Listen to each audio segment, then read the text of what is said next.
जगदाता सदा राम साईं, तेरी रहमत रहे सब पे।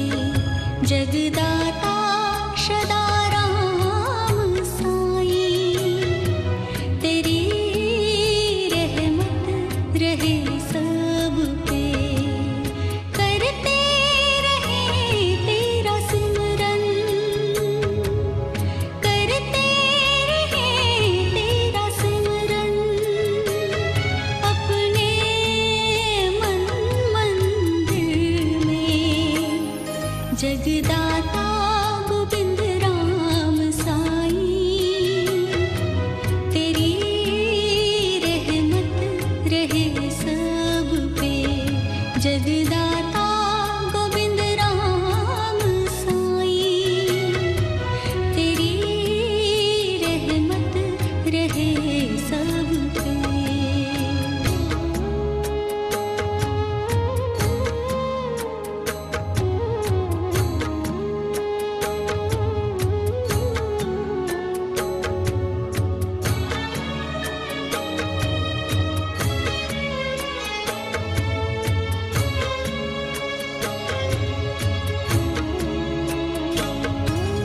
राम रहीम तुम ही हो,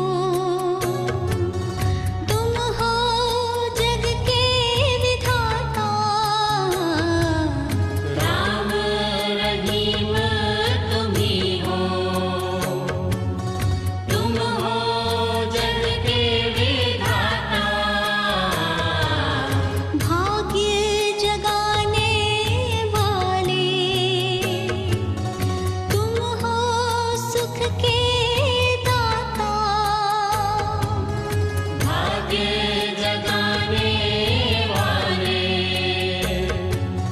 तुम हो, सुख के दाता। करते रहे तेरा वंदन, करते रहे तेरा वंदन। दे भक्ति की शक्ति तन में। जगदाता सदा राम साईं। कृपा से हमको आपको मानव जीवन प्राप्त हुआ है। हम जरा विचार करें अपने अंतःकरण में, परमात्मा ने इतनी बड़ी चित्र विचित्रात्मक सृष्टि बनाई है और अनंत प्रकार के जीव बनाए हैं, अनंत प्रकार के ब्रह्मांड बने हुए हैं। इसीलिए परमात्मा को हम कहते हैं अनंत कोटि ब्रह्मांड नायक। अनंत कोटि ब्रह्मांड नायक हैं और अनंत कोटि ब्रह्मांड में अनंत कोटि जीव निवास करते हैं और अनंत कोटि जीवों में एक जीव है मनुष्य। परमात्मा ने, विधाता ने जब सृष्टि बनाई तो उस सृष्टि में अनेक जीवों का निर्माण किया और जितने जीव बने सबको देख करके ब्रह्मा बड़े प्रसन्न हुए। लेकिन इसके बाद भी ब्रह्मा के मन में कुछ मलाल रहा कि मैंने इतने जीव जंतु बनाए, इतनी सृष्टि बनाई, इतने ब्रह्मांड का सृजन किया, लेकिन फिर भी मेरा मन प्रसन्न नहीं है। क्यों प्रसन्न नहीं है? तो ब्रह्मा को मानो संकेत मिला कि अभी कुछ निर्माण शेष है। ये जितनी भी सृष्टि आपने बनाई है, जितने ब्रह्मांड बनाए हैं, जितने जीव बनाए हैं, इन सारे जीवों में सब योनियां जो हैं वो भोग योनियां हैं, कर्म योनि आपने निर्माण नहीं की है। सब प्रकृति के सहारे से जीते हैं, लेकिन ऐसी कोई योनि का निर्माण करो जो कर्म योनि हो, भोग योनि की तरह दिखाई तो पड़े पर श्रेष्ठ योनि हो, सब योनियों में श्रेष्ठ हो। तब ब्रह्मा ने ध्यान करके विचार किया और फिर एक जीव का निर्माण किया। और जब जीव का निर्माण किया, जीव की आकृति बनाई और जैसे जीव के अंदर प्राण डाला तो जीव खिलखिला करके हंस पड़ा। और जब जीव खिलखिला करके हंस पड़ा तो उसने कहा मेरा नामकरण करिए। तो ब्रह्मा के मुख से निकला मानव। और मानव की सृष्टि जैसी बनी, ब्रह्मा को बड़ी बड़ी उपलब्धि हुई और ब्रह्मा के ऊपर पुष्प वर्षा होने लगी। देवताओं ने पुष्प वर्षा किया और कहा कि ये सर्वश्रेष्ठ योनि है।